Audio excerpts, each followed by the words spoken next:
இடம் சுங்கவரி விலக்கு குறித்து பரிசீலிக்க அதிபர் டிரம்ப் ஒப்புக்கொண்டுள்ளதாக ஆஸ்திரேலிய பிரதமர் அந்தோனி அல்பானிஸ் தெரிவித்துள்ளார்.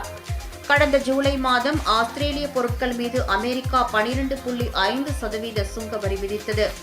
அமெரிக்கா விதித்த 12.5% வரியை முழுமையாக நீக்கக் கோரி அமெரிக்க அதிபர் டிரம்பை தொலைபேசியில் தொடர்பு கொண்டு ஆஸ்திரேலிய பிரதமர் அந்தோனி அல்பானிஸ் கேட்டுக் கொண்டுள்ளார். இந்த கோரிக்கையை பரிசீலிக்க டிரம்ப் ஒப்புதல் அளித்துள்ளதாக ஆஸ்திரேலிய பிரதமர் அந்தோனி அல்பானிஸ் தெரிவித்துள்ளார். அமெரிக்காவின் நண்பன் என்ற ஆஸ்திரேலியாவின் நிலைப்பாட்டை கருத்தில் கொள்ள வேண்டும் என்று நான் கேட்டுக்கொண்டதாகவும் எனது கோரிக்கையை பரிசீலிப்பதாக அதிபர் டிரம்ப் ஒப்புக்கொண்டார் என்றும் கூறியுள்ளார்.